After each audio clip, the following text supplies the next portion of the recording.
अस्सलाम वालेकुम। आज की इस वीडियो में हम अपना नेक्स्ट मॉड्यूल देखेंगे लोन बुक। लोन बुक में बेसिकली हम अपने जो लोन कस्टमर्स हैं उनका रिकॉर्ड रख रहे हैं, उनके बारे में सारी इंफॉर्मेशन रख रहे हैं, उनकी जितना उधार है, जितना उन्होंने दे दिया है, जितना अभी वो देना चाहते हैं, उस सब का हम रिकॉर्ड रखेंगे। तो सबसे पहले मैं दिखाऊंगा कि इसके जो मेन फंक्शनैलिटी है, मेन फंक्शनैलिटी में हम एक तो कस्टमर को क्रिएट कर सकते हैं। अब कस्टमर को क्रिएट करने के लिए दो तरीके हैं। एक तो हम प्लेस ऑर्डर में इधर ही हम नया कस्टमर लोन कस्टमर क्रिएट कर सकते हैं, और इधर अगर हम नहीं करना चाहते, हम कस्टमर की पहले से इंफॉर्मेशन कुछ सेव करना चाहते हैं, सपोज उसने पहले ही हमें कुछ लोन देना है, तो मैं उधर वो टेम्प या कस्टमर वन फ़ोन नंबर कुछ एड्रेस कुछ और अमाउंट पेबल अभी उसने हमारे 500 देने हैं, सेव करता हूँ तो ये टोटल क्रेडिट उसका हमारे पास आ गया। ठीक, उसके बाद हमारा जो इस कस्टमर के पॉइंट ऑफ व्यू से दूसरा मेन काम है वो है एडिट। एडिट क्या है, हम उसकी बेसिक इंफॉर्मेशन को चेंज कर सकते हैं। अमाउंट पेबल को डायरेक्ट अब हम चेंज नहीं कर सकते, या तो ऑर्डर प्लेस करेगा या वो हमें पैसे देगा तो ये चेंज होगी। ठीक, उसके बाद ये डिलीट वाला है, तो हम डिलीट ऑब्वियसली हर जगह मौजूद है तो डिलीट हम करेंगे। तो ये टोटल भी डेबिट, टोटल डेबिट मतलब टोटल उधार कितना है आपका। एक्सपोर्ट सीएसवी जो है वो जैसे हम अपनी सेल्स को सीएसवी फाइल में एक्सपोर्ट कर रहे थे, सिमिलरली वो हम हर जगह पे अभी हम अपने कस्टमर्स को भी सीएसवी फाइल में एक्सपोर्ट कर सकते हैं। उसके बाद मैं अभी इस पे जो मेन हमारा काम है कि अभी टोटल क्रेडिट इसका 825 है। तो ये कैसे है, ये इस तरह है कि हम इसके ऑर्डर्स देखना चाहते हैं। इस पर क्लिक किया तो इसने दो ऑर्डर्स हमसे लिए हैं, 820 और 325 के। टोटल इसने हमसे 1145 रुपये के ऑर्डर्स लिए हैं।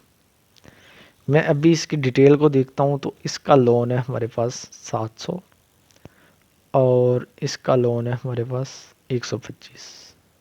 ठीक, तो ये इसका टोटल लोन हमारी तरफ हुआ 825 रुपये। इस तरह ये कैलकुलेट कर रहे हैं। तो जैसे मैं उधर बोल रहा था कि अगर हम इसको डिलीट करते हैं ऑर्डर्स को तो ये कैसे इफ़ेक्ट नहीं करेगा, वो इस तरह इफ़ेक्ट नहीं करेगा कि हर एक का अपना अलग से रिकॉर्ड मौजूद है हर ट्रांजैक्शन का। वो हम कैसे देखेंगे, इस पे हम किसी रिकॉर्ड पे किसी भी जगह हम डबल क्लिक जब करते हैं तो ये उसकी हिस्ट्री, पेमेंट हिस्ट्री आ जाएगी। अब पेमेंट हिस्ट्री में एक लोन रिकॉर्ड्स है, एक रिटर्न रिकॉर्ड्स है। लोन रिकॉर्ड्स बेसिकली क्या है, लोन रिकॉर्ड्स जो है वो हमारे पास जितना उसकी लोन की पेमेंट्स हैं वो आ जाएंगी, और ये रिटर्न रिकॉर्ड्स में जो उसने हमें रिटर्न कर दिया वो आ जाएंगी। तो अगर कुछ फ़र्क नहीं पड़ता, अगर मैं इधर सेल्स रिपोर्ट में या इसके ऑर्डर्स में से जाके एक ऑर्डर को डिलीट भी कर देता हूँ तो इसकी सेहत पे कुछ असर नहीं पड़ेगा। उसका जो टोटल डेबिट है वो वहीं रहेगा, 825 रुपये। ठीक, तो अभी हम अगर कस्टमर हमारे पास आता है और वो कहता है कि मैं अपना उधार कम करना चाहता हूँ या सारा ही देना चाहता हूँ, तो ये इस जगह पे भी हमने कैलकुलेटर प्रोवाइड किया हुआ है।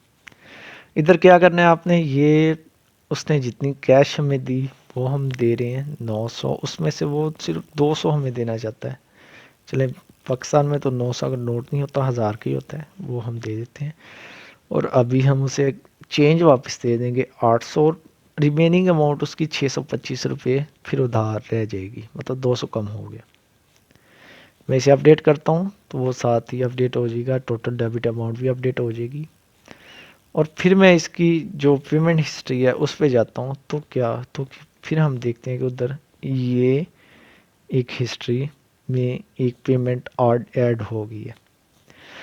प्रिंट लोन्स में ये जिस प्रिंटर को आपने सेलेक्ट किया है उसमें सारे वो इसकी ये वाली पेमेंट्स प्रिंट हो जाएंगी कि कितने लोन्स उसने कब कब लिए हैं। और प्रिंट रिटर्न्स में हमारे पास रिटर्न पेमेंट्स प्रिंट हो जाएंगी कि उसने कब कब कितनी रिटर्न कर दिया है हमें। और ये डेट फिल्टर वाला मैं दोबारा तो उसी डिटेल से नहीं बताऊंगा, लेकिन जैसे हमने सेल्स में देखा था कि हम एक फ़लाँ डेट से लेके फ़लाँ डेट तक हम फ़िल्टर कर सकते हैं। फ़िल्टर का मतलब है कि मैं इस डेट से लेके इस डेट तक देखना चाहता हूँ कि मेरे इस कस्टमर ने कितनी पेमेंट्स की हैं। ठीक, इसकी भी एग्जांपल मैं वैसे ही दूंगा क्योंकि मेरे पास कोई ज़्यादा रिकॉर्ड्स तो नहीं है। मैं 12 सेलेक्ट करता हूँ तो कल की हमारे पास कोई पेमेंट्स नहीं है। सिमिलरली हम जैसे ही फ़िल्टर करेंगे तो ये हमें सारे रिकॉर्ड्स को फ़िल्टर करके दिखा देगा। ठीक, तो ये हमारा लोन कस्टमर था। ये उसके बारे में जितनी भी इंफॉर्मेशन आई थिंक चाहिए वो मैंने प्रोवाइड कर दी है। एक सर्च वाले कुछ ऐसे टर्म्स हैं जो जेनेरिक हैं, उसकी एग्जांपल ये है कि इन्वेंट्री में भी सर्च मौजूद है, इन्वेंट्री में भी एडिट मौजूद है, डिलीट मौजूद है, एक्सपोर्ट मौजूद है, इंपोर्ट इसी में ही है अभी के लिए। सेल्स रिपोर्ट में भी प्रिंट मौजूद है, प्रिंट तो इन्वेंट्री में नहीं, एक्सपोर्ट मौजूद है, डिलीट मौजूद है, सर्च मौजूद है और ये मौजूद है। ठीक, अगर हम लोन बुक देखें तो इसमें भी एडिट मौजूद है, डिलीट मौजूद है, एक्सपोर्ट मौजूद है और ये लोन बुक, और इसमें ये सारी जो मतलब इंसर्ट करने का ऑपरेशन है वो भी मौजूद है। तो कुछ चीज़ें जो है कॉमन है, उनका हर जगह पे सेम ऑपरेशन है, सर्च वाला है हर जगह पे कॉमन है। तो इसलिए मैं इन चीज़ों को बार बार डिटेल से नहीं बता रहा क्योंकि ये आपको अब इसकी अंडरस्टैंडिंग बिल्ड हो चुकी होगी।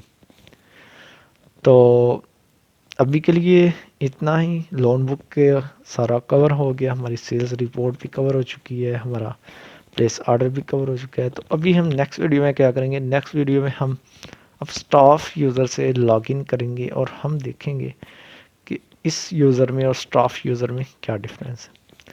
तो अपना ख्याल रखिएगा, मिलते हैं अगली वीडियो में, तब तक के लिए अल्लाह हाफिज़।